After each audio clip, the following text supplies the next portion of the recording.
Enfin, c'est là, justement, je vais commencer d'exposer sur quoi. Le problème, c'est effectivement, c'est pas évident de circonscrire le sujet, de quoi on parle. Je vais un petit peu essayer de faire ça aujourd'hui, justement. J'espère que les choses, je ne sais pas comment dire, il faut qu'il y ait des pôles qui petit à petit coalescent, et c'est pas si facile que ça. Je vais essayer d'expliquer pourquoi. Voilà, je vous remercie d'être ici. Le séminaire va toujours s'appeler Récolte et semaille, avec juste peut-être un petit changement de, de sens. On va enlever les majuscules, parce qu'on va pas seulement parler du texte de Grothendieck, Récolte et semaille, mais par contre, vous avez remarqué qu'un séminaire, c'est un séminaire, que ça dit bien ce que ça veut dire, c'est plutôt semaille et récolte. Et donc, ça reste récolte et semaille au sens où on aimerait bien que ce soit récolte et semaille, sans majuscule. Donc, je pense qu'on peut parler, de tas de choses. En fait, aujourd'hui, je parlerai finalement assez peu de Grothendieck, sauf que je vais essayer de vous expliquer quand même où est-ce qu'il intervient. Donc, il y a entre autres, il y a deux textes dont on pourra parler. L'un, c'est Récolte et semaille, l'autre, c'est La clé des songes. Et puis, il y a d'autres textes un peu plus confidentiels, dont on parlera peut-être, peut-être Jean-Claude parlera. Récolte et semaille, La clé des songes, en tout, ça fait déjà 3000 pages, hein, donc il y a de quoi, il y a de quoi se nourrir. Mais donc, évidemment, c'est pas dans un esprit d'érudition qui serait très très contraire à l'idée que fait Grothendieck. C'est même pas dans un esprit en principe universitaire, qui serait très très contraire à ce que veut Lacan. Disons qu'il y aurait il y a une double ou une triple ambition dont certaines facettes peuvent être qualifiées de don quichotesque ou mégalomania, comme vous voulez. Donc la première chose, c'est de comprendre ce que disent les textes, littéralement. Alors, quand il s'agit de mathématiques, ça va être, il va falloir revenir à des mathématiques. Et alors, moi, je propose peut-être, les séances que je ferai, parce que les séances où il y a des exposés, c'est ad libitum la durée. J'essaierai de parler de mathématiques. Alors là, ce sera en deuxième partie. Peut-être faudrait mieux que ce soit en première partie, je sais pas. Là, je vais essayer de vous expliquer, vous raconter ce que dit Kohn dans son livre. Je déteste ce livre, je vous le dis tout de suite.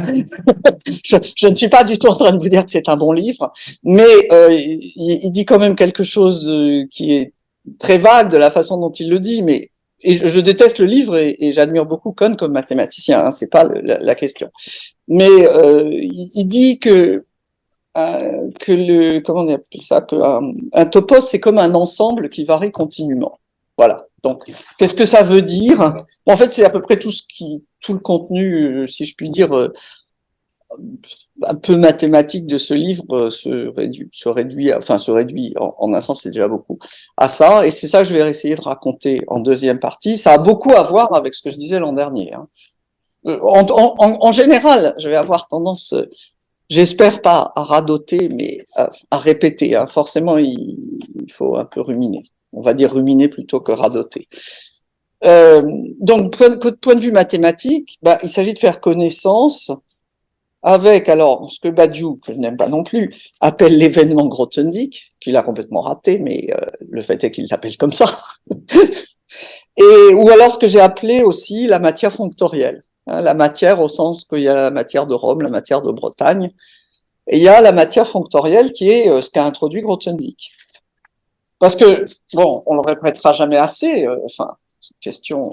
une banalité, Grothendieck est un génie mathématique, voilà, il faut le dire quand même une fois dans l'année, peut-être plusieurs fois, mais il est un génie d'une sorte très, très, très particulière, et d'ailleurs tous les génies sont très, très particuliers, et donc il va falloir essayer de comprendre qu'est-ce qu'il a fait. Alors, mon slogan de l'an dernier, un peu lacanien, qui reste à mon avis assez valable, c'est que d'une certaine manière, il a fait passer l'espace alors en se référant au premier Lacan, du domaine de l'imaginaire au domaine du symbolique. Ce qui veut dire aussi que c'est une espèce de subversion du tournant langagier, du linguistic turn. Pourquoi? Parce que l'espace est normalement associé à l'imaginaire, même chez Lacan. Alors, quand je parle de Lacan, je fais quand même j'ai envie de faire beaucoup de disclaimers parce que il y a évidemment, je parle de choses, je peux pas toutes les connaître et il y en a beaucoup que je connais très peu. Mais quand je parle de Lacan particulièrement, contrairement à ce qui se dit souvent, moi je parle du premier Lacan, c'est-à-dire du Lacan, j'allais dire avant le séminaire 20. Et moi, ce que je trouve remarquable chez Lacan, je n'en fais pas mystère, bonjour, c'est quand même j'allais dire le premier Lacan, le Lacan des séminaires, ça fait beaucoup, hein. C'est des séminaires 2, 3, 4, 5, 11, 17, enfin, il y a beaucoup de grands séminaires. Et donc, voilà, donc, en particulier là, quand je dis ce slogan, ça suppose qu'il y a une espèce de hiérarchie entre l'imaginaire et le symbolique qu'on trouve chez Lacan assez longtemps, en fait, avant l'invention avant l'introduction du néo-borroméen, etc. On trouve quand même très nettement une hiérarchie entre imaginaire et symbolique. Donc, dans ce sens-là, je maintiens entre guillemets, slogan. Alors, deuxièmement, on utilise Grothendieck. Alors là, le mot est un petit peu rude, mais c'est quand même le mot qui convient. On l'utilise. On l'utilise comme garant. C'est-à-dire que Grothendieck dit souvent des choses qu'un mathématicien, beaucoup de mathématiciens ou mathématiciennes diraient presque, enfin, intuitivement ou par expérience. Et quand Grothendieck le dit, simplement, ça a plus de poids et plus d'autorité parce que c'est lui et c'est pas nous.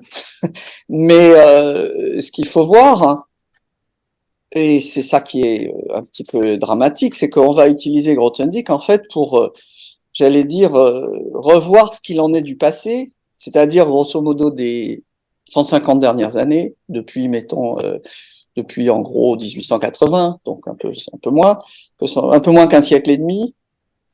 Et là, il faut être honnête, la thèse est, avouons-le, largement négative. C'est-à-dire qu'il y a quelque chose qui s'est enrayé, qui n'a pas été pensé, ou qui a été très mal pensé, ou qui s'est dévoyé, ou qui s'est engagé sur des chemins qui ne mènent nulle part, ou simplement des impasses. Bon, ça va du cercle de Vienne à pratiquement aujourd'hui, pour tout dire. Et là, je suis obligé de dire, et alors c'est ça qui est aussi un peu délicat, c'est que là, c'est quelque chose qui est quand même essentiellement négatif. Alors après vient le positif, qui est toujours beaucoup plus difficile. La critique est aisée, mais je pense que c'est très nécessaire parce que c'est vraiment les écuries d'Augias ça va du cercle de Vienne à la philosophie analytique d'aujourd'hui. Et là, la philosophie analytique qui est quand même, en ce moment, j'allais dire, c'est presque la moitié de la philosophie en chiffres, c'est comme ça. Donc là-dessus, Grothendieck, on va l'utiliser pas seulement comme garant, parce qu'il dit aussi des choses qui sont originales, mais souvent aussi, il dit des choses qu'il les dit bien, et il dit des choses que beaucoup de gens, j'allais dire, de professionnels diraient eux aussi. Vous savez, on est un petit peu comme dans la situation où il y avait, il y a très longtemps, ça je pense que c'est plus le cas, des sinologues qui n'étaient jamais allés en Chine et ne connaissaient pas beaucoup le chinois, et quand il y avait un indigène qui venait, c'était un peu difficile. Et là, ce qui est très bizarre, franchement, ce qui est très bizarre, c'est que on a fabriqué des icônes qui s'appellent Russell, Wittgenstein, des gens du cercle de Vienne, etc., Quine, tout ce qu'on veut. Et en fait, c'est des gens qui parlent, pour être honnête, de ce qu'ils connaissent très peu.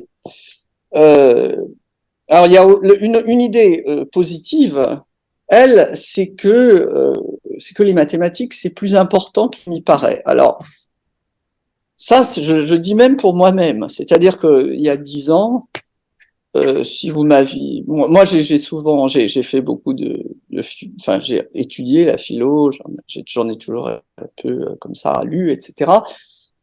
Jamais de la philosophie des sciences ou pratiquement jamais. C'est-à-dire j'ai évité ça simplement. Et je me disais simplement, bah au fond, on peut très bien se passer de mathématiques, de sciences, tout ce qu'on veut. Sauf que bah, d'une part, on constate qu'aujourd'hui, on est dans une époque d'un scientisme extraordinaire, et très médiocre en plus, mais très scientiste, et que plus positivement, ben, il faut bien dire que, enfin, il faut bien dire, on se rend compte que les mathématiques sont plus centrales dans ce qu'on n'ose plus appeler la civilisation occidentale, qu'on aurait pu le croire, ou qui n'est évident de prime abord. Alors ça commence avec Platon, bien sûr, mais ça c'est un peu toujours le cas. Et après, on va faire aussi un lien entre mathématiques et théologie. Donc, c'est quand même les deux grandes, je sais pas comment dire, peut-être pas disciplines, mais deux grands thèmes. Alors, je répéterai les trois chaînes. Alors, sur le versant malheureusement un peu négatif, je répéterai les trois chaînes syntaxiques que j'avais mentionnées, parce qu'on va les retrouver, et qui seraient, alors je ne sais pas s'il faut dire déconstruire parce que ça a un sens quand même beaucoup plus précis, mais disons en tout cas, oui, peut-être on va dire déconstruire. Donc la première, je les répète ici, je les écris, c'est très simple. La première, c'est très simple à écrire.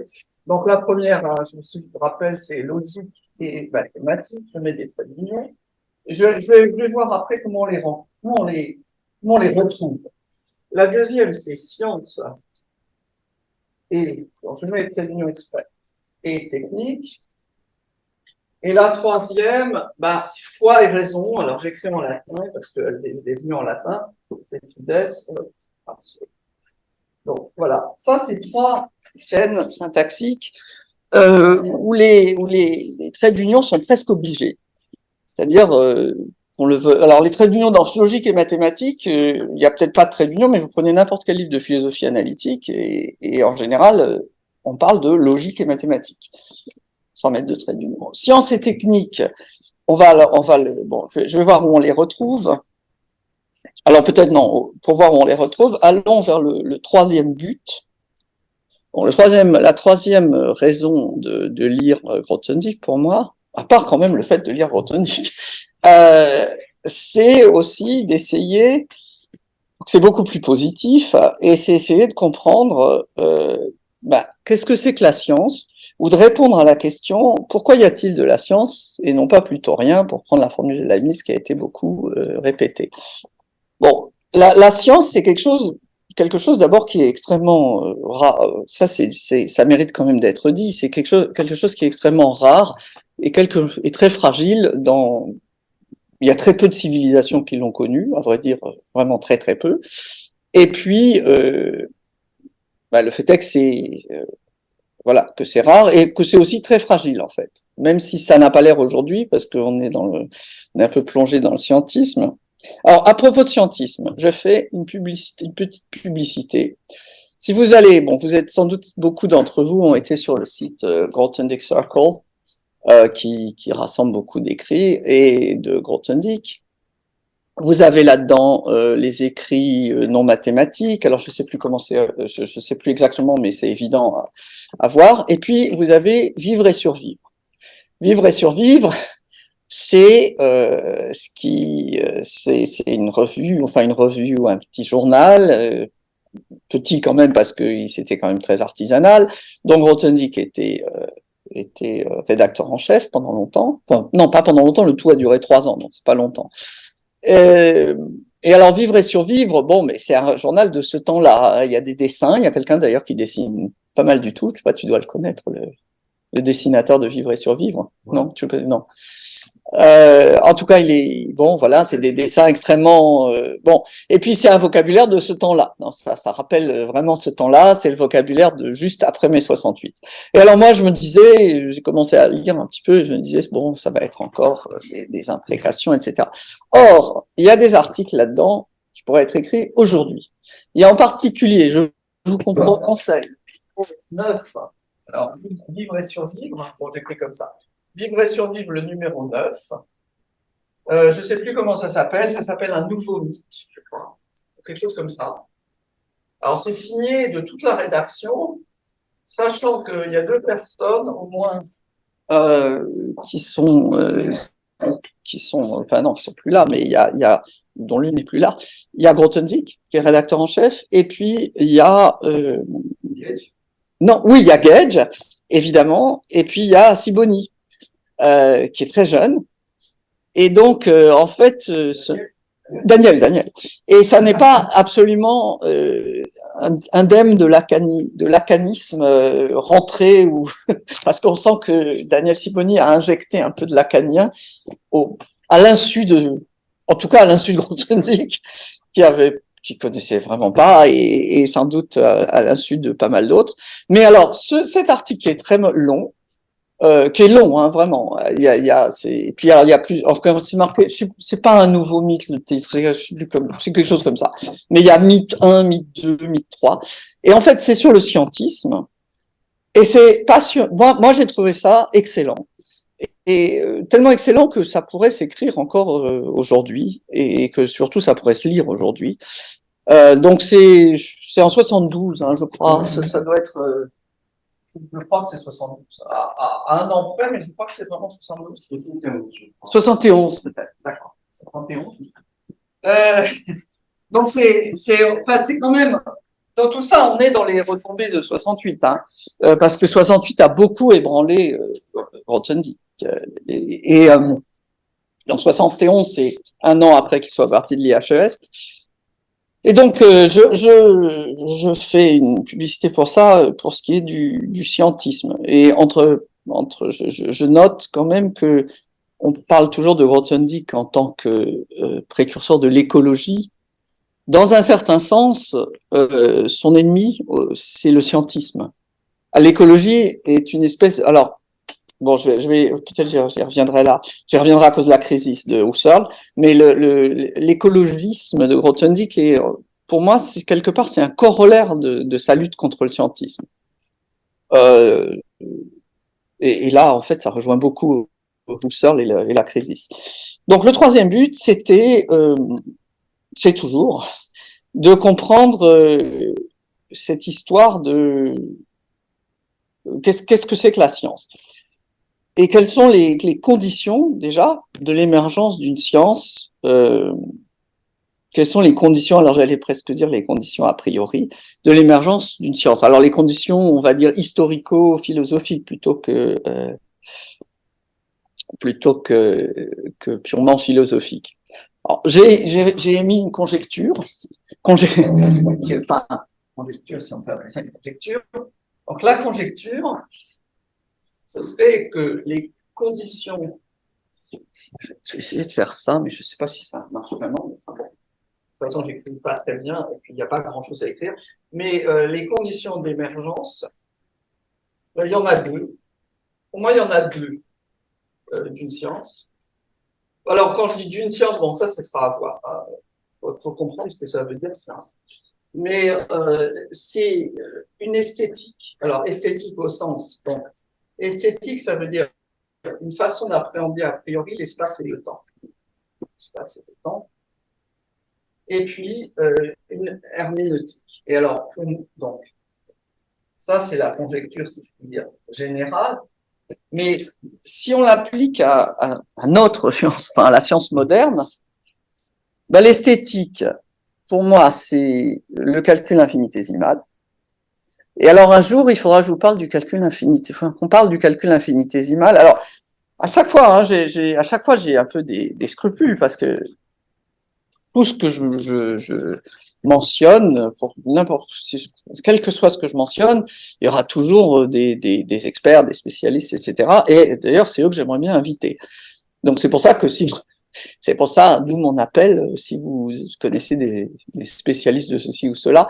Cela dit, en même temps, ils sont spécialistes de ceci ou cela, et en même temps, je suis souvent pas je suis pas très satisfait de la manière dont ils écrivent ou dont ils envisagent les choses, sauf par exemple quelqu'un comme Coiré. mais que je peux pas inviter. Euh, donc, moi je dirais que dans notre cas précis, l'esthétique, c'est le calcul infinitésimal dont l'histoire est beaucoup plus complexe qu'une censée rivalité entre Newton et Leibniz, qu'on met souvent en avant, mais bon, ça c'est au maximum, c'est la fin de l'histoire. Et en fait, non, c'est pas la fin, je ne devrais pas dire ça. Au contraire, je veux insister sur le fait qu'il n'y a pas de fin, que ça continue aujourd'hui, que c'est tout à fait vivant en fait. Et là, je dois dire, je contredis quelqu'un de célèbre aussi, André Weil, le frère de Simone, qui est un très grand mathématicien, qui a écrit un petit article qui est très souvent cité.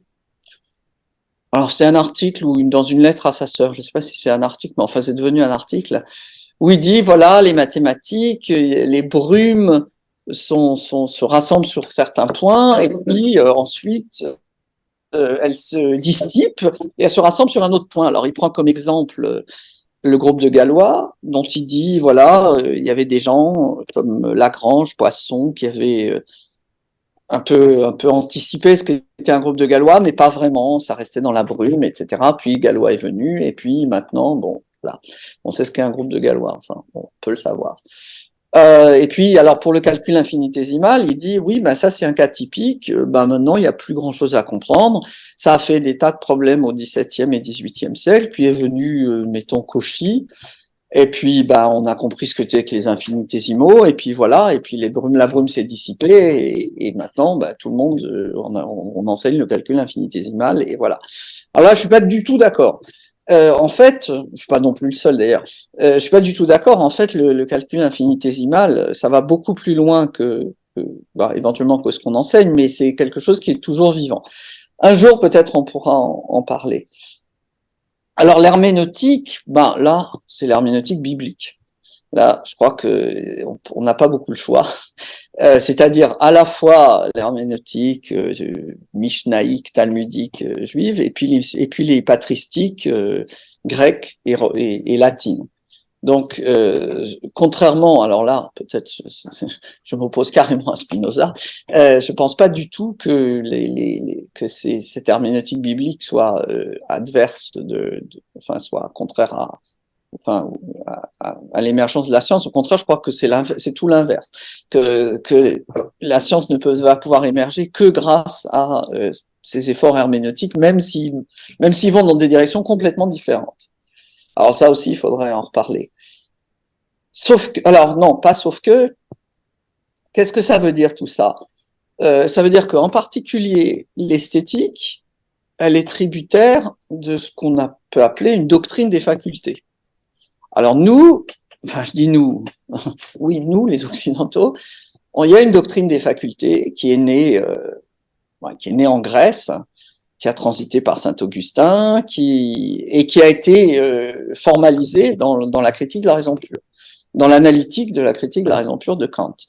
Donc Kant écrit sa première critique, et on peut dire qu'il formalise très explicitement la doctrine des facultés qui va être qui est celle qu'avait déjà commencé ou même plus que commencé à formaliser Descartes, et qui reste, on va dire, la doctrine entre guillemets. Et alors doctrine veut pas dire je sais pas comment dire, doctrine ne veut pas dire qu'on ne peut pas en sortir tout à fait, mais enfin c'est un cadre de pensée. Pour prendre un exemple caricatural, et pourtant extrêmement important, le positivisme logique, alors le positivisme logique, paraît-il, bon ça c'est des questions de chiffres, c'est pas forcément très intéressant, mais enfin c'est comme ça. On dit que le positivisme logique c'est la philosophie qui a rassemblé le plus de monde au XXe siècle, le plus de gens. Bon, c'est possible, j'en sais rien en fait, mais en tout cas c'est quelque chose qui a eu beaucoup d'importance. Et le positivisme logique est évidemment justiciable de ça, c'est-à-dire que justiciable de cette idée qu'on va commencer par la sensation, puis il va y avoir, alors tout ça se dit plus en allemand qu'en français, mais la sensation, puis la perception, et donc on va de la sensation au jugement, et tout l'empirisme logique est construit là-dessus. Bon, maintenant si vous lisez, alors bon, C'est un peu, là, c'est pas provocateur, mais enfin, c'est quand même très, très différent. Si vous commencez à lire la Kabbale avec des séphirotes, etc., ça n'a simplement rien à voir. C'est-à-dire que c'est pas du tout la même doctrine des facultés. Une chose très importante là-dedans, et puis je ne doute pas que si vous lisez des choses de l'islam, du taoïsme, etc., ce sera différent, mais fondamentalement différent.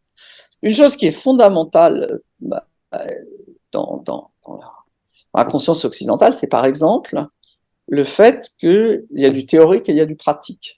Il y a une dichotomie théorique-pratique qui n'est pas donnée, comment dire, si vous ouvrez un peu la focale, elle n'est pas donnée, elle n'est pas dans toutes les civilisations, cette dichotomie théorique-pratique.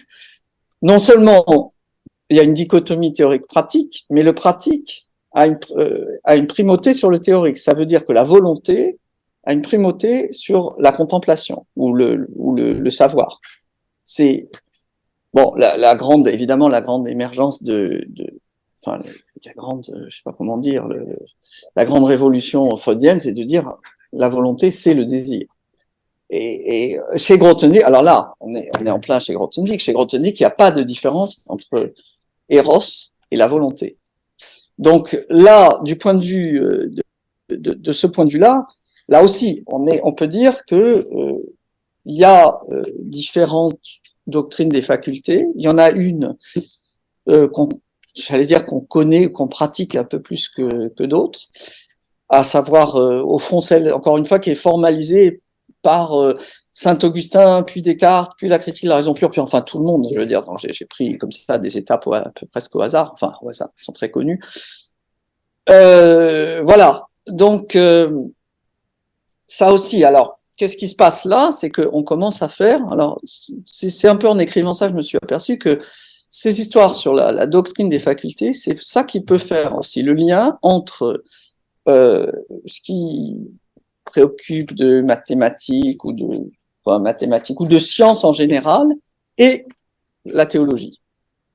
Alors on verra, je sais pas si on verra ici, mais enfin c'est un fait que la réception du calcul infinitésimal par la Compagnie de Jésus est assez extraordinaire, parce qu'au XVIIe siècle, les jésuites rejettent absolument le calcul infinitésimal.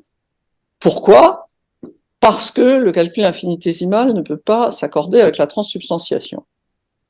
Alors, il ne faut pas voir ça comme quelque chose de, je ne sais pas comment dire, anecdotique, voire presque un peu comique, on peut dire. En fait, c'est extrêmement important. Par exemple, la question de la structure de l'espace, d'accorder la description de l'espace avec le mystère de la transsubstantiation, c'est quelque chose qui va rester pendant des siècles. Et à tel point que même au XIXe siècle, en Amérique, on peut retrouver ça. Même chez des protestants. Et attention, les protestants, donc il n'y a pas la communion sous les deux espèces, donc ils peuvent objecter à la transsubstantiation en général. Mais enfin, en tout cas, c'est très présent à leur esprit. Donc, ce que je veux simplement dire là, c'est que de manière pas du tout évidente, l'esthétique, la doctrine des facultés et la science vont être tout à fait comment dire, vont être tout à fait en lien avec la théologie. Alors ici, je dis quelque chose que je pense que Coiré n'a pas eu tout à fait peut-être les successeurs qu'il méritait, parce que Coiré avait très bien vu ça. Il avait bien vu que pour comprendre ce dont il est question, en fait, il faut quand même, disons que la théologie joue un rôle certain, voire important. Alors, bon, je vais faire une liste de quelques pistes à explorer, mais elles sont tellement énormes, hein, ces pistes, que bon, chacune d'entre elles pourrait occuper une vie. Donc, la première piste est la plus simple. Non, voilà, je dis la plus simple. Oui, en un sens, c'est celle qui est la plus balisée. C'est le tournant langagier, du cercle de Vienne à Lacan. Sauf que Lacan, évidemment, n'est pas un tournant, puisqu'il n'y a pas de psychanalyse sans langage. Donc, quand on dit le tournant langagier, ça veut dire qu'il y a une espèce de tournant entre, on va dire, l'intuition, puisque intuition, le mot intuition, hein, quand tu as traduit intuitio par Anschauung, parce qu'il n'aimait pas, il aimait pas le latin, il n'aimait pas les mots latins. Oui. Et même concernant la psychanalyse, oui. Le fait est que Lacan insistait sur le langage. Je veux dire, oui, dire, bah, tant mieux. C'est bien sûr à partir du texte de Freud et ce que faisait Freud qui a donné tout ce qu'on appelle le langage, mais c'était pas thématisé en tant que tel par Freud. Donc, on peut effectivement parler d'un oui. à propos de Lacan, parce que les psychanalystes n'insistaient absolument pas là-dessus. Il y avait la question du langage avec les représentations de mots, les représentations de choses, et ainsi de suite, mais Lacan, il l'a mis au centre. Dans les séminaires que tu dis qui sont ceux qui te plaisent de Lacan, c'est quand même les séminaires où c'est au centre. Oui, c'est complètement au centre. Oui. Il a introduit la topologie. À la fin, oui, à la fin. Non, à partir de celui sur l'identification, le oui. 9. Oui. Mais c'est vrai que c'est principalement la linguistique qui met en avant. Tout à fait, il le dit. Mais ce que ne faisait pas Freud, Freud se servait du langage, bien sûr. Je veux dire, Lacan avait raison de dire que ça jouait sur ça, mais sur le mot d'esprit, par exemple. Oui. Le mot d'esprit, bon. Bien sûr, le mot d'esprit, c'est ce qui est le plus évident. Et puis c'est vrai, non, mais toutes les formations de l'inconscient, on voit bien comment, une fois qu'il l'a dit, c'est vrai que ça paraît évident, mais ça n'était pas thématisé en tant que tel par Freud. Ben, tant mieux, si je puis dire. Donc, en tout cas, c'est quelque chose qui sera bon à explorer. Alors, donc ça tient, évidemment, ça a un rapport avec la première chaîne syntaxique, hein, logique et mathématique. Parce que là, bon, il y a beaucoup à dire là-dessus, et effectivement, c'est ça. Est-ce que je juste vas-y. Je pense que c'est pas thématisé comme tel, c'est-à-dire que pour Lacan, le sujet est un effet du langage. Oui. C'est ça qui n'est pas du tout dans Freud. Ouais. Voilà. Donc, voilà. Donc, ensuite, alors j'avais noté, alors là, c'est très, très compliqué. Et j'ose à peine en parler parce que je suis doublement incompétent, c'est le côté phénoménologie versus psychanalyse. C'est-à-dire que il y a au moins deux façons. Alors bon, c'est pas universitaire, mais c'est un petit peu universitaire quand même. C'est-à-dire qu'il y a deux façons d'aborder ces phénomènes, peut-être au moins. C'est la philosophie, mais la philosophie envisagée plutôt du point de vue de la phénoménologie versus la psychanalyse. C'est-à-dire, il y a le moi de la phénoménologie, il y a le sujet de la psychanalyse.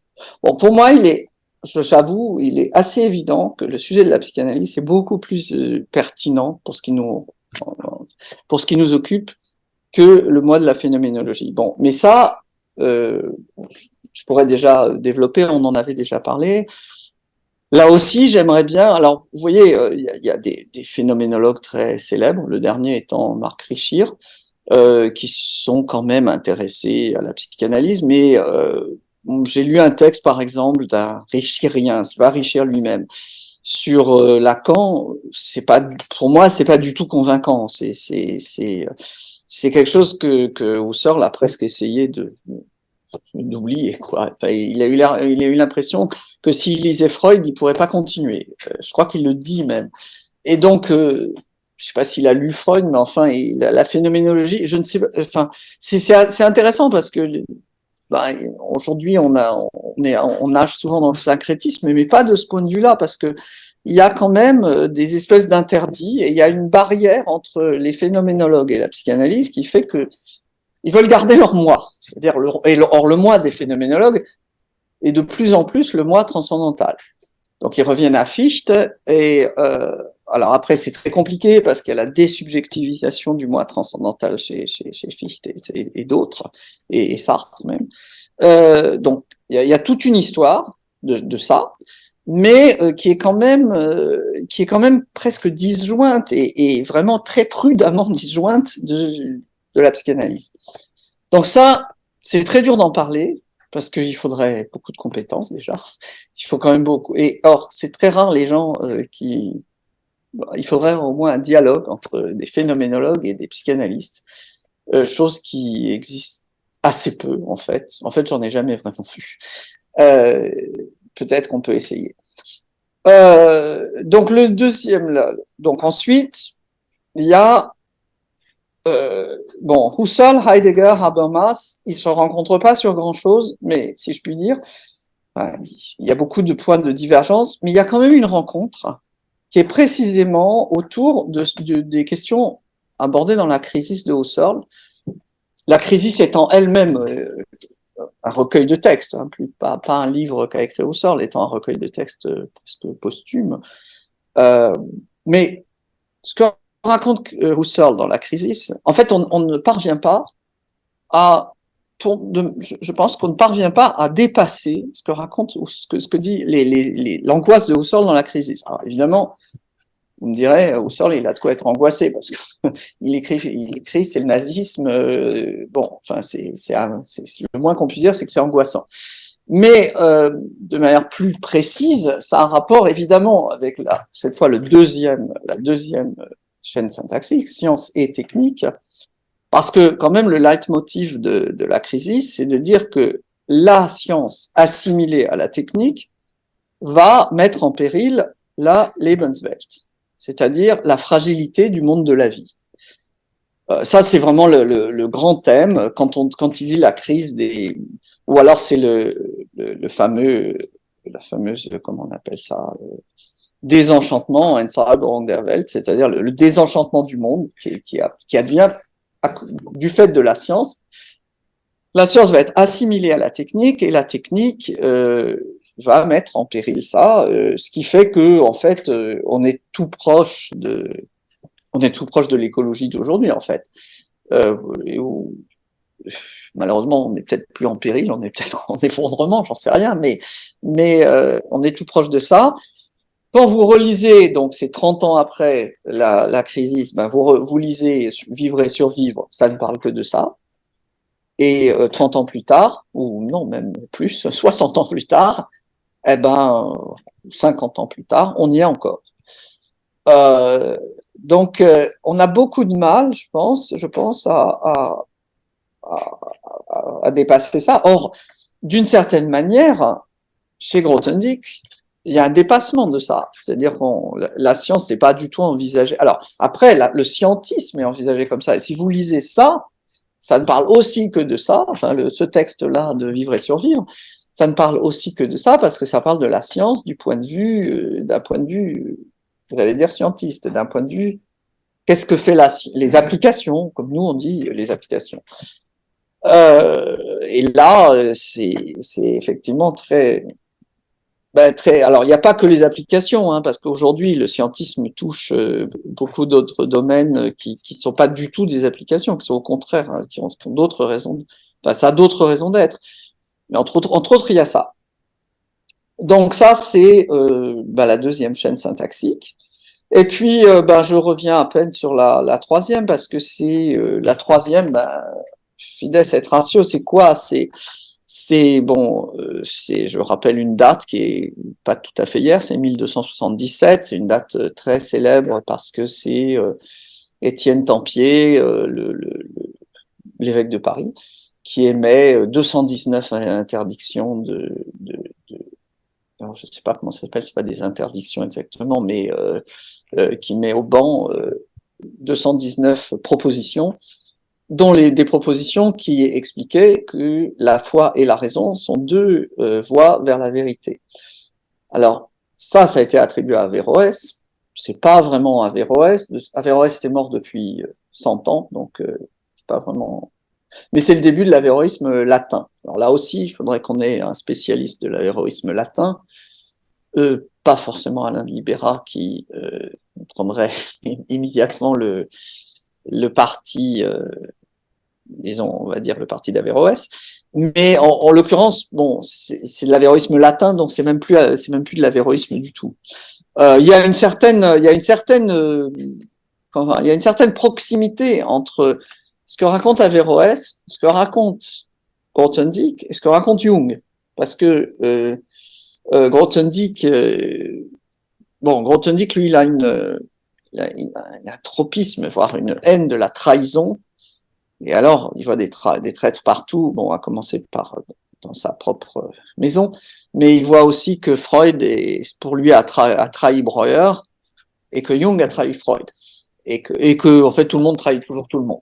Donc là il y a beaucoup de donc Jung il est effectivement difficile à lire parce que c'est un traître. Mais malgré tout, entre les archétypes jungiens, l'intellect agent, qui est la manière d'Averroès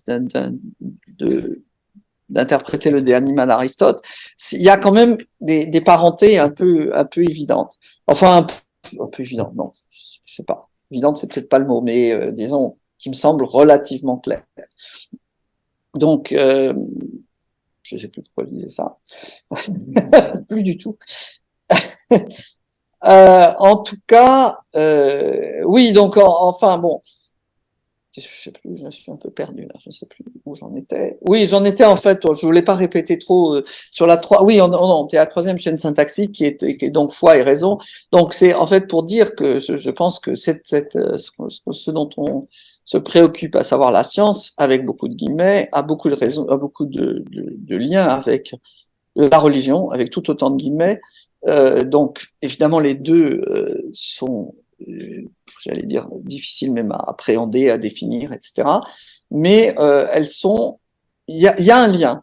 Il y a un lien entre, pour le dire un peu brutalement, la réception de l'islam et le scientisme, par exemple. Ou l'inverse, au contraire. C'est pas des choses qui sont aujourd'hui les choses sont liées. Enfin, ce qui est woke, scientisme, etc. Toutes ces choses-là se tiennent ensemble. Et en fait, c'est pour ça que ce séminaire qui a l'air un peu complètement, un peu tout à fait en dehors de l'actualité, l'est pas tant que ça, en fait, pour moi. Même si on restera toujours en dehors de l'actualité, hein, je vous rassure, on ne parlera jamais de quoi que ce soit qui est en rapport avec l'actualité, directement. Écoutez, ça fait déjà long. Moi, je vous propose qu'on fasse au moins une pause. Et puis de 5 minutes, ou enfin une discussion, voilà, on fait une discussion. Et après, je sais pas si vous aurez le courage. Moi, j'avais préparé, je sais pas si j'irai jusqu'à la partie un peu plus technique, on verra. Je pense qu'à l'avenir, il faut plutôt faire l'inverse. Hein. Je pensais ça, mais parce qu'après, on est fatigué. À l'avenir, il faut faire l'inverse, mais pour la première fois, je voulais faire ça parce que j'avais pas commencé par vous parler des topos. Mais donc à l'avenir, il faudrait peut-être faire l'inverse, c'est-à-dire éventuellement un peu de mathématiques, enfin raconter des choses sur la matière fonctorielle en première partie, et puis des choses un peu moins. C'est pas rien ne sera jamais vraiment technique. Hein, ça c'est encore des choses dont il faut parler. Alors écoutez, on dit que à 7 heures, voilà. Non mais à 7 heures on reprend une chose, mais bon, c'est très lâche. Oui, vas-y. Remarque, plein de remarques. Alors, j'avoue que c'est même une remarque que j'aurais pu faire l'an dernier. Oui. Je me suis tenu ma langue par discrétion. Autant je suis vraiment intéressée sur la diversité de problématiques introduites par ce séminaire, c'est ça qui est fait, c'est ça que je vais le suivre. Autant il faut peut-être vaut mieux avoir des notions ne pas s'égarer dans des notions un peu trop générales. Alors, je reviens rapidement sur le problème du positivisme logique et de Wittgenstein. Ah, alors là, vous... Que le positivisme... Et si vous vouliez pas nous parler de ça pendant 2 heures, plutôt? Parce que je sens le piège, là. Oui, non, mais vous pouvez en parler pendant 2 heures. Donc voilà, ça c'est un pré-exposé. On verra ça. Captation bénévolentielle. Oui, absolument. Juste une première... Très simplement. Oui, un petit bout. Wittgenstein se roulait de rage sur le sol quand on prononçait le nom de Karnak. Ah, alors c'est intéressant. Lier Wittgenstein au positivisme logique. Ah non, oui, non seulement je pourrais entrer dans les détails, mais même sans les détails, ça ne marche pas. Oui, non. Alors moi, j'ai. Mais bon. Oui, j'aurais pas dû. Ce que je veux dire sur Wittgenstein, on dit ou c'est faux. Non, est-ce que je peux dire une chose? Jean Wittgenstein, ma théorie, c'est qu'il est autiste et qu'il y a deux Wittgenstein, comme on dit toujours. Il y a le Wittgenstein du Tractatus qu'il a rejeté complètement. Oui. Et en 1919, il y a une chose qu'il aurait pu faire, c'est se suicider. Bon, c'est une chose qui est toujours possible. Il a même tenté plusieurs fois. Il a même tenté plusieurs fois et franchement, sa vocation, c'était de se suicider. Et moi, je lui reconnais une chose, un certain héroïsme existentiel à ne pas l'avoir fait. Et pour moi, mais alors là, heureusement, on a des spécialistes de tout. Par exemple, la spécialiste de l'autisme. Il y a eu 2 suicides dans sa famille, plus Boltzmann. Qui a perdu un bras. Oui. Et Boltzmann aussi. Oui, mais là, dans il admirait. Oui. Extrêmement proche. Non, mais par ailleurs. Mais ce que je veux dire, c'est que bien sûr, il y a deux Wittgenstein. Non, la thèse même de plus. Wittgenstein. Vous savez. Je reconnais que si j'avais à présenter devant des étudiants de première année Wittgenstein, je serais comme toi, je dirais il y a 2 Wittgenstein. Ouais. Quand on regarde de près, c'est pas vrai. Bon, qu'est-ce que c'est le New Wittgenstein? Pardon? C'est quoi le New Wittgenstein? C'est une nouvelle truc. Oui, mais ça, il y en aura toujours. C'est une première remarque. Deuxième remarque. Donc, tu veux dire, après 1919, disons, après le Tractatus, quand même, il rejette le Tractatus. Enfin, il rejette. Non. Il développe les points faibles, il est assez intelligent. Non, mais il n'est pas stupide, non. Tout de même, non, minimum pour connaître leurs failles et continuer. Oui. Et essayer de les réparer. Non, on peut faire quand même crédit. Alors, écoute, là, tu es vraiment piégé. Là, il faut que tu nous parles pendant 2 heures. Peut-être pas. Mais, mais peut-être pas forcément sur Wittgenstein. Ah oui, pas forcément sur Parce que si je parle de Wittgenstein, je parlerai de son amitié avec Frege. Et ouais. Ça m'entraînera. Mais pourquoi pas? Pourquoi pas? Après tout, parce qu'on est. Pourquoi pas? Oui. Et l'atmosphère viennoise. Mais je croyais qu'il était venu voir Frege quand il avait 18 ans, qu'il s'était fait rembarrer. Absolument pas. Mais il a bien écrit à sa sœur. Mais il a bien écrit à sa sœur. Et c'est. Bon. Enfin bon. Là, je ne veux pas commencer les deux. Non, on ne va pas commencer les deux. C'est tout de même assez étrange que Frege à Iéna ait eu pour auditeur Wittgenstein. Ouais. Comment le grand talmudiste, ami de Benjamin. Hermann Cohen? Non. Ah, Buber? Non. C'était pas vraiment. Bon, le nom m'échappe pour l'instant, mais ça reviendra. Et Wittgenstein, enfin, qui chaque fois, c'est Frege qui a envoyé Wittgenstein à Bruxelles. Et chaque fois que Wittgenstein faisait le voyage Angleterre-Vienne, il s'arrêtait à Iéna. Bon, c'est trop compliqué pour dire un peu de mots. Oui. Mais je continue sur Wittgenstein. L'important de Wittgenstein, c'est d'avoir un des points importants, d'avoir formulé à l'occasion des investigations philosophiques, c'est de chercher la notion non pas de Lebenswelt, mais de Lebensform. La raison pour laquelle j'y viens, c'est que Lebenswelt, Husserl croit quand même qu'il faut y avoir comme ça un milieu on va nager comme un poisson dans l'eau. Ça va bien. On croyait ça en Alexandrie. Et je continue à travailler sur la descendance alexandrine de nos croyances philosophiques. Ça serait, ou l'ascendance alexandrine. Deuxième point, en passant à Lebensform, ça veut dire que ce rapport avec la vie, avec le monde, avec les autres, il faut toujours le construire. Il faut toujours le construire. Et c'est aussi la thèse de Descola. Finalement, il y en a 4 grandes formes, mais c'est pas vrai qu'il y a un accord l'homme avec la nature. Ce n'est pas vrai. On négocie. Et on peut négocier des formes plus ou moins.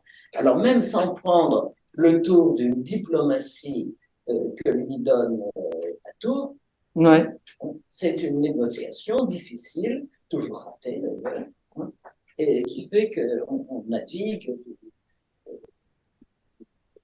une relation de type naturaliste à une relation de type analogiste, et parfois même on se prend soi-même en flagrant délit d'animisme. Bon, bah, il faudra que tu nous racontes tout ça avant Alexis d'ailleurs. D'accord. Ah oui, non mais. Que le positivisme logique a été la plus grande philosophie. Non, mais moi, ça, c'est une question de chiffres, c'est pas une question, c'est pas très intéressant. Non, c'est purement statistique, Oui, mais c'est même faux. Je sais pas, j'ai lu ça, mais peut-être c'est faux, j'en sais rien. D'ailleurs, on peut pas compter, enfin, c'est difficile de compter. Très tôt, les déboires de la philosophie analytique, les déboires de la philosophie analytique, ils sont constatés par Russell, ils sont constatés par Wittgenstein. Parce que ce que fait Wittgenstein, c'est autre chose qu'une philosophie analytique. Non, ce que fait Wittgenstein, c'est sûr. Ce que fait la ligne logique et mathématique, ça a duré. Enfin, oui. Pour les gens qui étaient au courant, ça ne pouvait pas aller plus loin que Gödel. Oui, enfin, Gödel, oui, c'est un peu une tarte à la crème. Ouais. On sait que Gödel a fini sa vie comme sur la preuve de l'existence de Dieu. Oui, Gödel était très différent. Mais c'était un génie, hein, vraiment. Mais dès que quelques bons esprits ont vu les limites de la philosophie analytique, et Russell le premier, parce que le grand article de philosophie analytique, c'est 1905, un article fou, enfin, quand on est bien en denoting. Denoting. Où il voit bien l'obstacle. Ouais. Où il voit bien l'obstacle. Alors après, justement, il y a cette petite phase de positivisme logique dont il est l'auteur qui dure pas longtemps. Dès la guerre, et maintenant, alors qu'est-ce qu'on appelle philosophie analytique? Ça n'existe plus. Mais oui. Ah non, le positivisme n'existe plus, mais la philosophie analytique existe. Plus. Mais si on va au CNU, il y a que oui, ça existe dans l'université. Oui, dans pas mal d'universités. Enfin, je parle sous le contrôle de notre ami. Si je me trompe, Jean-Jacques. Disons que la philosophie analytique, si on note tous les gens qui font de l'histoire de la philosophie, il reste plus grand monde. Sinon, des philosophes analytiques. On est obligé de le noter parce que même à un moment, c'est devenu l'emblème de l'opposition à la dialectique, c'est-à-dire que ça a épousé les contours de la guerre froide. Ah, ça c'est oui, tout à fait, tout à fait. C'est pas très. Voilà, le talmudiste que je cherchais, c'est Scholem. Gershom Scholem. Oui, il a suivi les cours de Frege, et dans une lettre à Benjamin, il dit actuellement en Allemagne, c'est le seul endroit où on pense quelque chose. Bon. Alors, quand un monsieur comme Scholem. Quand Scholem dit ça, c'est oui. Wittgenstein dit attention, mais on peut dire Isbourg, mais c'est le plus intelligent du moment. Oui. C'est pour ça que je me suis intéressé à Frege. Oui. Pour expliquer. Bon, allez, le pain somme, 2 heures à nous raconter tout ça. Et j'achève parce que, comme on parlera d'Escolaz. C'est pas moi, hein, moi je connais pas du tout. Mais Alexis, il aime beaucoup. Il distingue l'opération positive de créer une forme de vie. C'est pour ça que l'écologie actuelle a un espoir. Sinon, c'était à tout jouer. C'est fini. Ouais. Voilà. Très bien. Bon, ben alors, il reste plus qu'à choisir une date. Oui, bon. Non, sérieusement, non, si, parce que c'est vraiment important. Non, mais c'est vraiment important parce qu'il y a quand même pas énorme. Non, mais il y a aussi pas tant de gens que ça qui sont capables de nous parler de tout ça, quoi. C'est pas mal de temps. Bah oui. Le seul intérêt, si on veut faire quelque chose en philosophie, c'est quand on attrape un nœud, de dire, je vais m'occuper de ce nœud-là en particulier. Et ça touche au langage. Bon. On sort tout juste de l'alexandrinisme. Le positivisme logique va présent. Le positivisme logique, il est mort, ça on est tous d'accord. Non, mais et ça rejoint.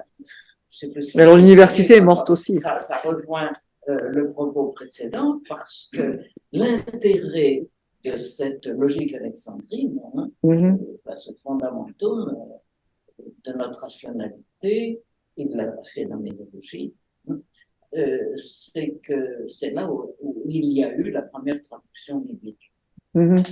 La première traduction Biblique, bien sûr. les Septante, la Septante. Oui, Ouais. ça a été fait, elle a été coulée Ouais. dans cette conciliation. Ah, j'ai toujours pensé, même sans intuitivement, que Philon était un grand. Non, mais était aussi un grand. Enfin, on appelle ça un grand raté de l'histoire, quoi. C'est-à-dire quelqu'un qu'on n'a pas. Bien sûr. Ouais. Bon. Voilà. Eh ben, tout ça. Non. Amicalement, il provient de Ah non, mais absolument. Bon, est-ce que quelqu'un veut... Ah, voilà. Bah, au moins, c'est une vraie discussion. Alors, juste un point, vous avez posé à Spinoza par rapport à la biblique. Oui, alors, bon. Voilà, juste un point pour dire que il y a aussi une lecture de la Bible par Spinoza, il y a une critique de la théologie. Il y a une théologie aussi. Il y a aussi une théorie de rapport entre théorie pratique et le désir. Il appelle Conenus. Ça, c'est à développer. Tout ça, c'est à développer. Voilà. Ouais. Donc, c'est aussi une. C'est-à-dire, moi, j'ai des vagues souvenirs du traité théologico-politique qui m'avait beaucoup énervé. Par rapport à théorie pratique. Oui. Qui était beaucoup discuté au XVIIe siècle entre Descartes, Leibniz et Spinoza. Donc, ça pourrait être notre voie pour discuter tous ces termes pour parler. Et un autre exposé. Voilà. Attention, vous êtes sur le bord de l'exposé. Non, sérieusement. Hein, tous ceux qui interviennent font des exposés. C'est le principe. Oui. Qu'est-ce qu'il y a encore est-ce qu'il y a quelqu'un qui veut encore Maintenant, j'en peux plus entendre. Bon, alors, est-ce qu'on a le courage de vous parler un petit peu, ou vous avez le courage d'écouter un petit peu des histoires sur les topos? Alors là, je dois aussi faire encore une fois un disclaimer, décidément, que ça, c'est que c'est pas du tout des objets que je fréquente tous les jours, pas du tout.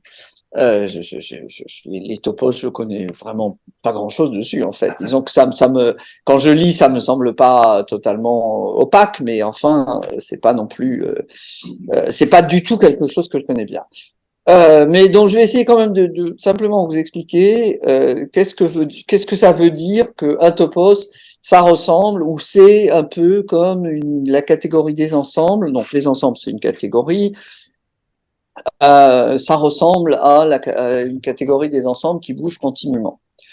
Donc, je dis d'abord aussi que les topos, c'est pas du tout, effectivement, certains s'en plaignent, mais les topos, c'est pas quelque chose qui est extrêmement utilisé par les mathématiciens, parce que il y a une espèce de, c'est pas une hiérarchie, mais enfin, il y a une hiérarchie peu dans l'abstraction, c'est-à-dire qu'il y a les topologies de Grothendieck, dont je vais peut-être vous redire un mot.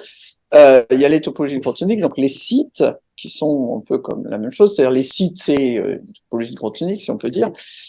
Et puis, il y a les faisceaux, et puis il y a les topos.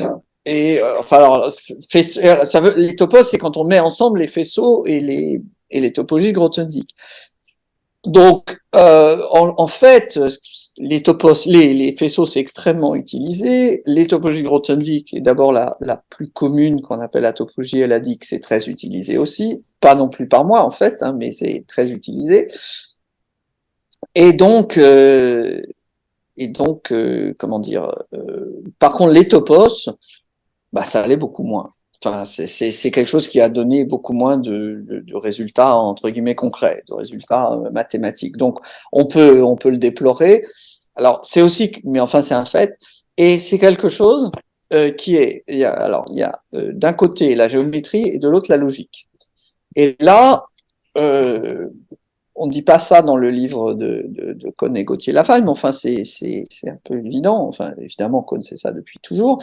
Il y a un nom qui apparaît pas, celui de William Lanvier, qui est, Lanvier, il s'appelle L.A. Ouais, enfin, oui. Non, Lanvier. Enfin, William s'appelle Bill, souvent, mais non. Donc, c'est lui qui a introduit les topos qu'on dit élémentaires, alors dont je vais pas parler. Alors donc lui c'est un logicien, c'est même un grand logicien, Alors, petite anecdote, il a fait un exposé à l'ICM en 70 à Nice, un exposé un exposé qui est remarquable, qui fait 8 pages et qui a comme bibliographie Grothendieck et Mao Tse-tung. Donc il cite Grothendieck et il cite Mao Tse-tung, en anglais, hein, quand même pas en chinois, qui a écrit quelque chose sur je ne sais quelle contradiction. Et enfin, ceci dit, donc Lorvier, c'est quelqu'un qui est absolument remarquable hein, du point de vue de la logique. Donc comment dire, la situation c'est celle-là. D'abord, côté anecdote, ça se termine pas là parce qu'il a fait un exposé en 70 à Nice. Pendant ce temps, Grothendieck venait de partir de l'IHES, il était à Nice, mais il avait décidé de mettre sa table en plein milieu de la route, de boucher la route et de distribuer des tracts sur complètement autre chose. Donc Cartier est venu, Cartier a essayé de parlementer avec la police, Grothendieck, bon ça s'est pas trop mal passé. Le résultat c'est qu'on ne sait pas si Grothendieck a été écouter l'exposé de Lorvier. En fait on ne sait pas. On ne sait même pas s'il l'a lu et en fait Grothendieck lui-même n'était pas très intéressé par la logique. Sauf que comme il était génial, au début de SGA4, il a fait une théorie des univers qui est encore utilisée par les mathématiciens, mais surtout pour dire bah on va pas en parler parce que en fait c'est quand même une théorie qui je pense est meilleure que celle est meilleure que celle des types de Russell, mais c'est surtout pour dire bon bah écoutez on se place dans un univers déterminé quand on écrit quand certains articles hein, pas moi j'ai jamais eu à faire ça mais quand on écrit certains articles, on dit bon ben on se place dans un univers comme on dit puisque ça s'appelle comme ça déterminé, on n'en sort pas, tout est dedans, il n'y a pas de problème de grands cardinaux, il y a des problèmes de rien du tout. Donc les problèmes qui faisaient peur au début du XXe siècle. Et puis vogue la galère, Grothendieck il a tout fait pour au début du SGA4 pour que ça marche. Alors maintenant, qu'est-ce que c'est un topos? Alors non, juste dernière chose. Il y a les topos de Grothendieck et il y a les topos élémentaires. On devrait plutôt dire les topos géométriques, ceux du Grothendieck, et les topos élémentaires qui sont les topos, on va dire, logiques. Les topos, les uns sont inclus dans les autres, c'est-à-dire que tout topos géométrique est un topos, tout topos de Grothendieck est un topos élémentaire et pas l'inverse.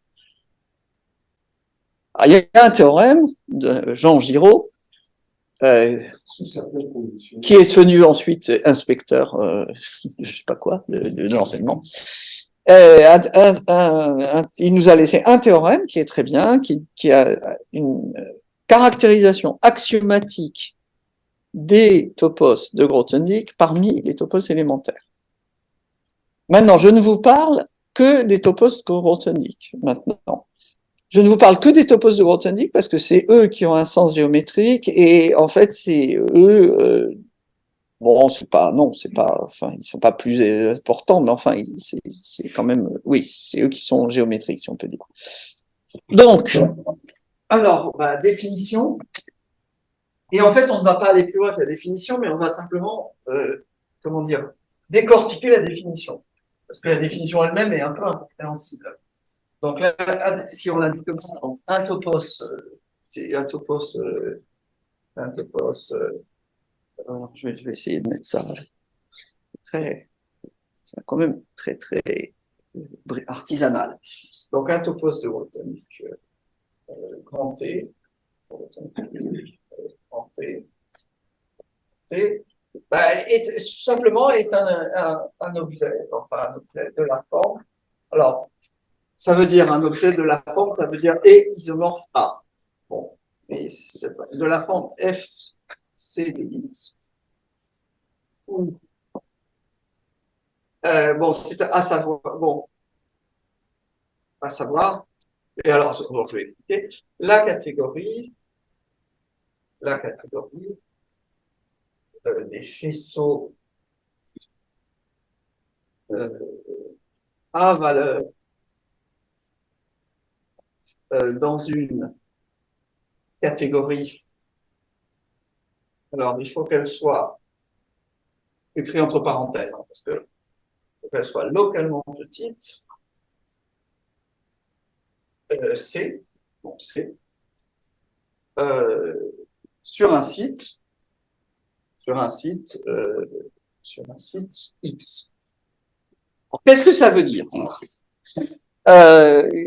Voilà. Maintenant, tout ce qu'on fait, c'est on décortique ça et je vous raconte pourquoi, en fait, c'est ce que veut dire, enfin, c'est pas ce que veut dire code, mais c'est un peu ce que voulait dire le slogan. Après, je vous dirai pourquoi ça vous donne le slogan de Kohn qui dit dans ce livre. Alors après, au lacanien de dire si ça a le moindre rapport avec Lacan. Hein. Je suis pas sûr du tout. Hein.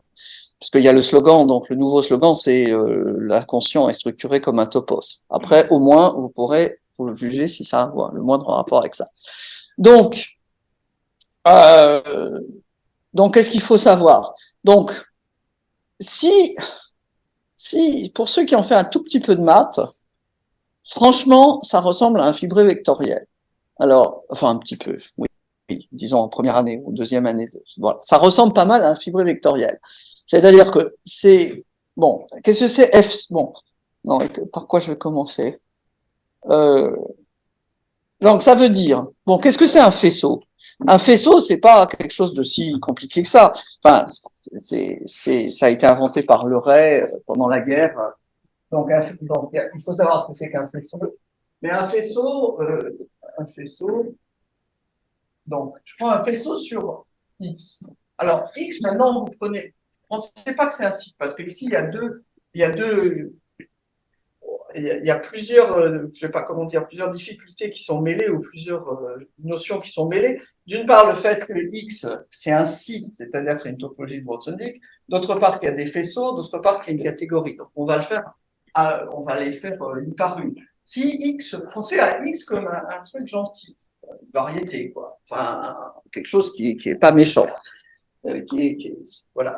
Alors, c'est quoi un faisceau sur X? C'est que, et pensez à la topologie ordinaire. Donc, c'est vraiment la topologie, j'ai envie de dire, qu'il y a dans cette salle. C'est-à-dire que un faisceau sur X, c'est un machin qui a un ouvert U associé à un F de U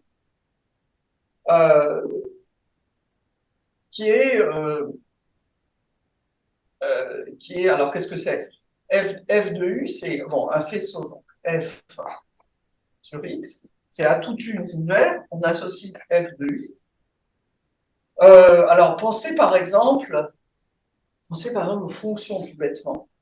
C'est-à-dire que tout bêtement, si vous avez un ouvert, vous pouvez lui associer les fonctions sur cet ouvert. Alors, ça dit que si on avait, alors, souvent les fonctions pour des X, alors quand on fait des choses un peu algébriques, on les note O de U, c'est les fonctions régulières. Des tas de fonctions, elles peuvent être continues, elles peuvent être C infini, elles peuvent être lisses, elles peuvent être tout ce que vous voulez. Elles ont des qualités qu'elles ont. Donc, prenez simplement l'exemple des fonctions. Puis alors, des fonctions, elles sont comme elles veulent. Par exemple, elles peuvent être, comme on dit, les fonctions régulières, elles peuvent être des fonctions continues, elles peuvent être des fonctions lisses, elles peuvent être des fonctions analytiques, elles peuvent être tout ce qu'on veut. Mais en fait, on s'en fiche. En attendant, c'est des fonctions sur un ouvert. Supposez qu'au lieu d'avoir des fonctions sur un ouvert, vous ayez plusieurs fonctions. C'est-à-dire que ça, c'est un F. Et puis, supposez que vous ayez F1, Fn. Ça ressemble déjà beaucoup plus à un espace vectoriel. Enfin, comment on dit? Aux fonctions à valeur dans un espace vectoriel. C'est quoi un espace vectoriel? C'est la génération d'un plan. Un plan, c'est un machin qui a 2 dimensions. Un espace vectoriel, ça a n dimensions. Un espace vectoriel, vous avez ici. Alors, il y a, point de vue histoire des maths, vers 1900, les gens avaient un peu de mal à penser qu'il y avait plus que 3 dimensions. Enfin, c'était quand même pas évident, point de vue abstrait, d'avoir l'abstraction de penser à beaucoup de dimensions. Bon, maintenant, je pense même pas. Disons que c'est au moins depuis, je sais pas, depuis plus d'un siècle, on ne pense pas. Donc, un espace vectoriel V, bah, c'est un machin qui est engendré par des vecteurs de base sur un corps, comme on dit. Alors, le corps, bah, mettons que c'est R. Dans ce cas-là, ça ressemble vraiment à un machin, enfin, un plan, mais sauf qu'au lieu d'avoir 2 dimensions, bah, on avait L. Il fait ça. Vous voyez, aujourd'hui, avant, on tremblait un peu devant le, enfin, il y a plus d'un siècle, on tremblait devant le nombre de dimensions. Maintenant, bah, on s'en fiche, on écrit ça. Ouais, on a L, et puis c'est tout. Donc, qu'est-ce que ça veut dire une fonction à valeur dans un espace vectoriel? Bah, vous devez simplement dire qui sont les gens qui sont là.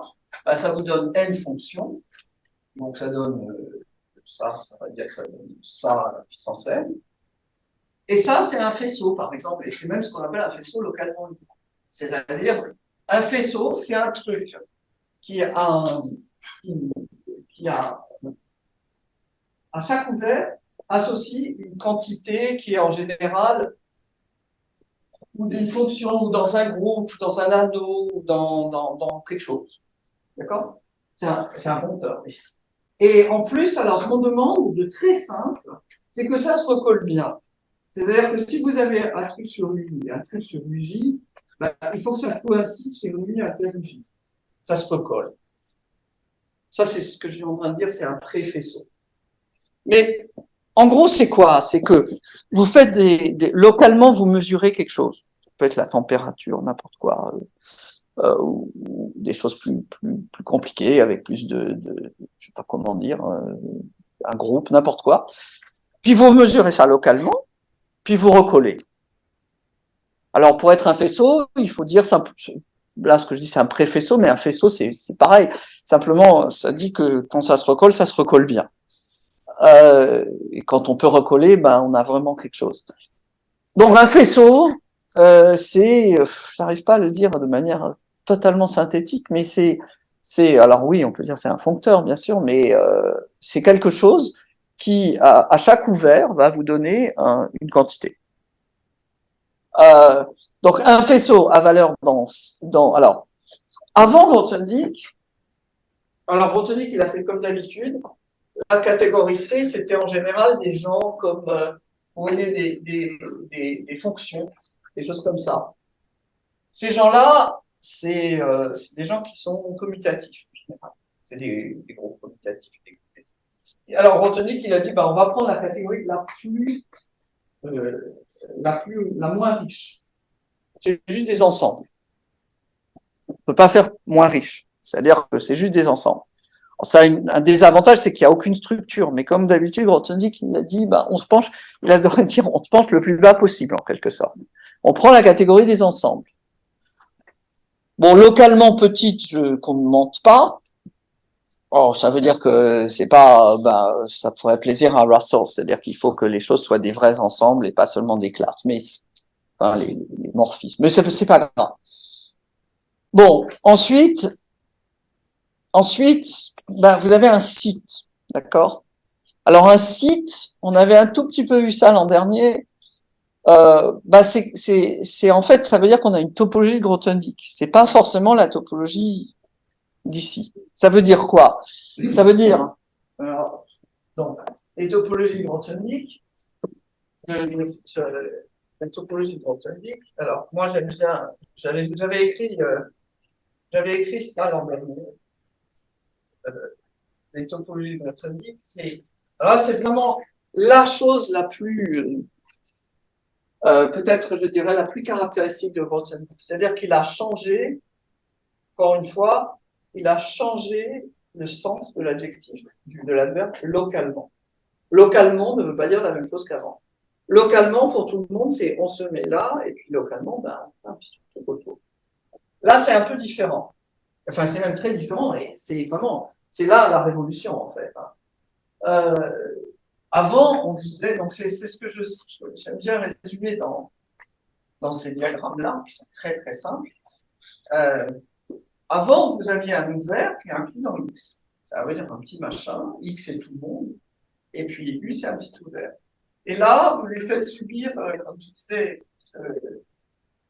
une petite, d'abord une nuance, c'est que vous mettez l'accent là-dessus. C'est-à-dire que passer d'un caractère statique à un caractère dynamique. Ici, c'est, on va dire, statique. Et là, c'est dynamique. Alors, ça veut dire que c'est la même chose. Ça veut dire que U est inclus dans X ou U s'inclut dans X. C'est presque de la grammaire. C'est presque de la grammaire. C'est-à-dire que ça s'appelle comment on appelle ça? Une inclusion. Ça, c'est une inclusion. Et ça s'appelle, on va dire, immersion. Mais c'est un peu pareil. Hein. Enfin, vu comme ça, immersion. Il y a un soleil. Oui, c'est comme ça. Ou un plongement. C'est pas tout à fait la même chose. Mais ce que je veux dire, c'est que c'est presque un changement grammatical. C'est-à-dire que ça, c'est statique, machin est inclus dans machin, et ça, c'est une immersion, c'est que machin s'immerge dans le truc. Et puis après, eh ben, la dernière chose, et là, c'est génial, là, vous enlevez le petit côté ça, le crochet. Ça veut dire que, au lieu d'avoir une immersion, ben, vous avez un peu n'importe quoi. N'importe quoi, c'est-à-dire une application, mais beaucoup plus, pas forcément une immersion. Alors, après, il y a des applications étales, des choses lisses, plates, bon, il y a des tas de... Il y a applications avec, enfin, comme on dit une application, c'est-à-dire simplement un morphisme. Ça, c'est synonyme. Morphisme et application, c'est synonyme. Avec une certaine qualité quand même. Enfin, on lui demande un petit quelque chose, enfin quelque chose.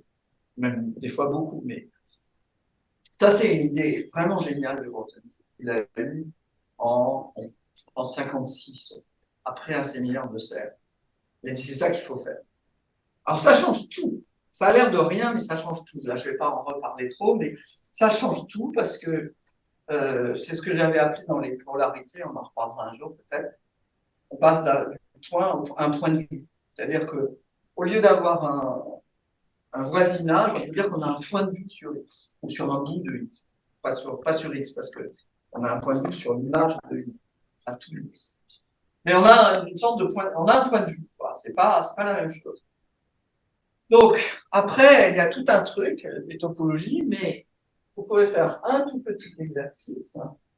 Il y a un tout petit exercice à faire,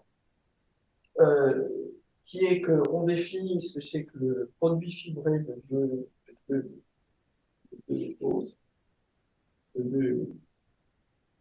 deux applications. Voilà. Donc ici, on a deux applications F et G. Et ici, on se demande s'il y a un produit fibré. Alors, c'est pas la peine j'essaie pas de faire tout, mais comment dire, la chose importante, je le note comme ça, simplement. Après, un jour, on l'écrira simplement, c'est pas très dur. Enfin, c'est pas difficile. Dans ONS, c'est-à-dire pour les ensembles, X, X 3 Y sur quelque chose, c'est simplement X inter Y. Tous ces gens-là sont inclus dans ces règles.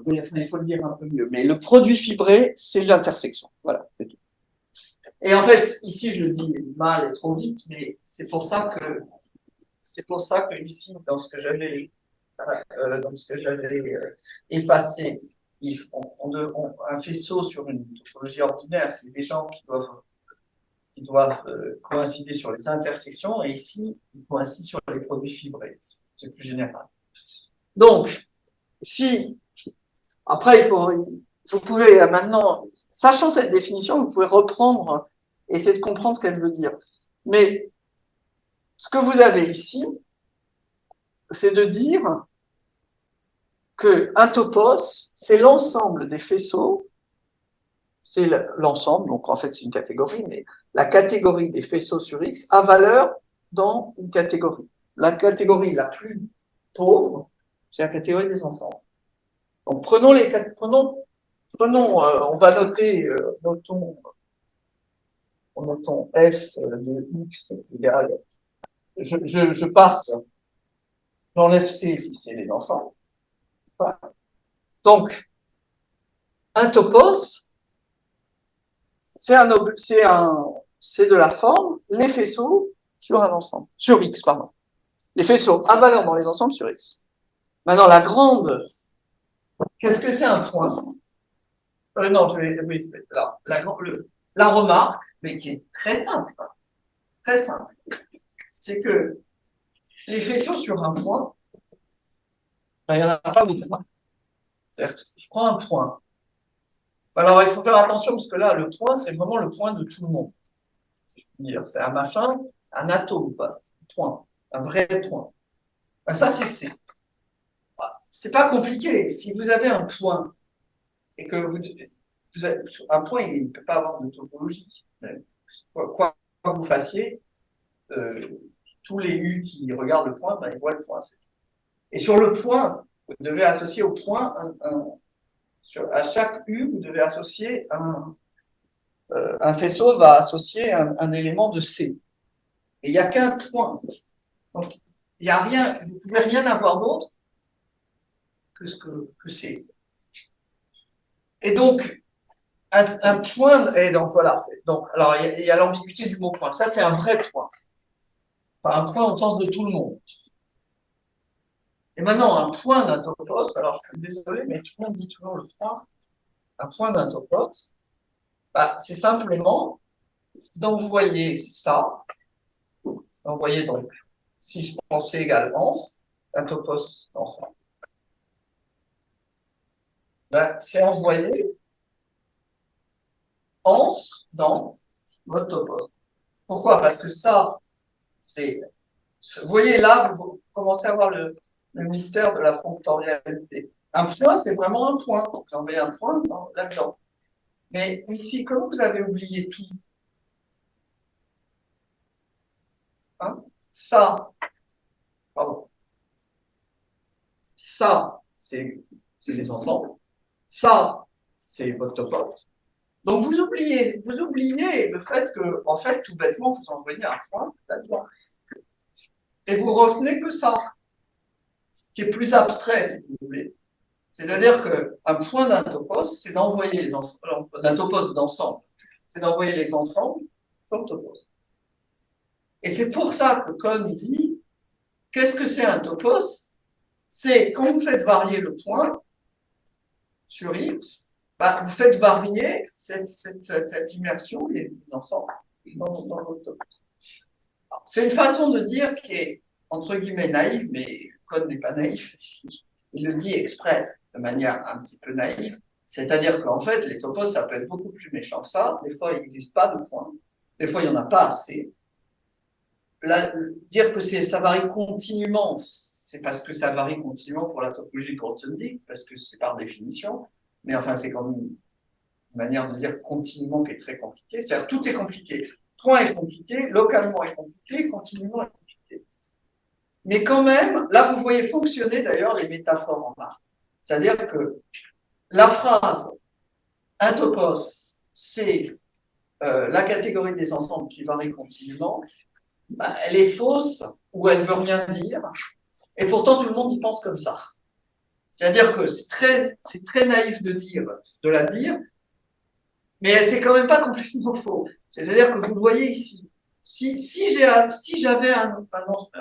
mon topos c'était bêtement comment dire, un X, c'est-à-dire un espace ordinaire muni de la topologie ordinaire, et ben ce que je viens de dire, ce serait essentiellement vrai. C'est-à-dire que la catégorie au-dessus de chaque point de votre espace ordinaire, vous mettez la catégorie des ensembles, puis ça varie continuellement. Pour n'importe qui a écrit, qui a été, disons, dans les premières années de maths, ça fait penser à un fibré vectoriel. Un fibré vectoriel, qui a un faisceau localement libre, c'est un machin où vous avez vous faites varier un espace vectoriel continuellement. C'est un peu la même chose. C'est comme si, au-dessus de chaque point, vous mettez un plan de dimension n. Et puis, vous faites varier ça continuellement. Donc c'est à peu près la même chose, sauf que vous remplacez l'espace vectoriel qu'on note en général par les ensembles. Bon, la catégorie des ensembles, c'est beaucoup, beaucoup plus gros qu'un espace vectoriel. Enfin, c'est pas très, très différent. Donc c'est pour ça, non, c'est lacanien, on sait rien, mais c'est pour ça que le slogan, euh, enfin c'est ça à peu près que veut dire le slogan, euh, disons de Kohn, où il dit un topos, c'est les ensembles qui varient continuellement. Après, libre à vous de penser que X, c'est l'inconscient, et que vous avez une autre scène. Bon, après que l'inconscient est structuré comme un topos, bon, après je vous laisse imaginer. On va pas aller plus loin que ça. Euh, bon, je crois on va s'arrêter là. Je peut-être pas dit les choses comme aussi bien que j'aurais pu les dire. On reviendra. Il faudra revenir sur peut-être ce que c'est qu'un faisceau un peu mieux, ce que c'est qu'un site un peu mieux, ce que c'est qu'une topologie de Grothendieck un peu mieux. Mais retenez quand même. Vous pouvez même presque là. Enfin, c'est pas la prendre par cœur, mais cette définition là. Ça permet disons, s'orienter bah, dans ce que c'est qu'un topos. Dernière remarque, quand même. J'ai dit que T était isomorphe à ça. Mais est-ce que si je vous donne T, je peux récupérer C et X? La réponse est non. C'est-à-dire que il se peut très bien qu'on ait FC disons Bernoulli C. Le X peut être très bien, non, peut être très bien, non, non. Et peut être très bien isomorphe à ça. Ça arrive. Et c'est très... Alors, si vous avez entendu parler de Olivia Caramello, c'est le début de... C'est ce qu'elle dit, elle.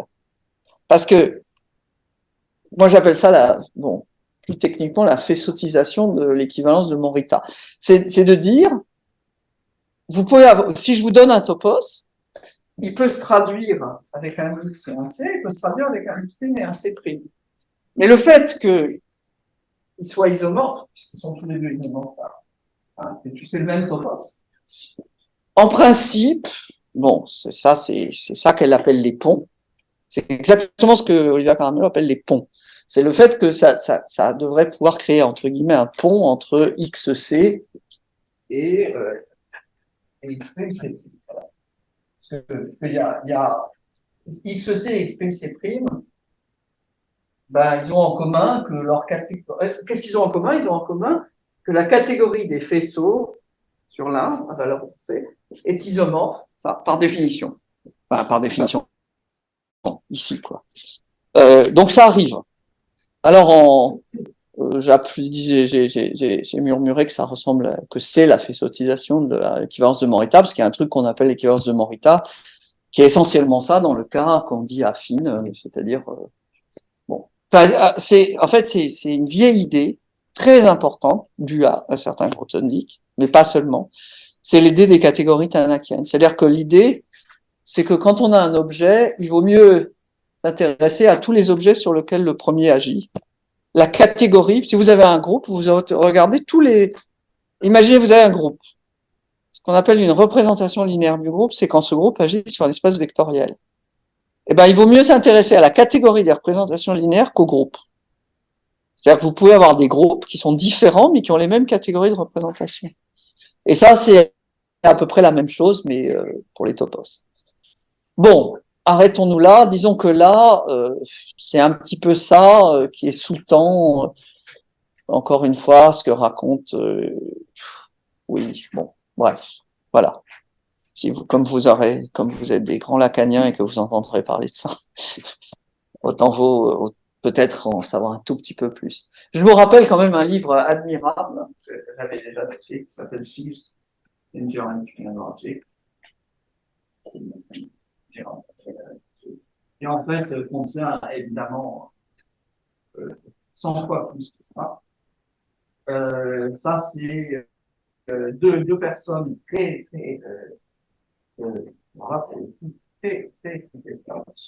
voilà, dont l'un est mort.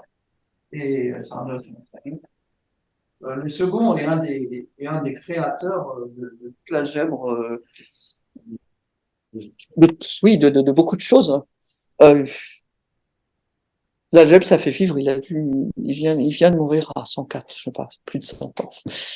Donc, l'algèbre vous tient assez bien en forme, ouais, ça conserve, puisque il y avait, en cohomologie, il y avait aussi Derham, qui était un guide suisse, qui a dû faire le Cervin à 90 ans, qui l'a fait plein de fois.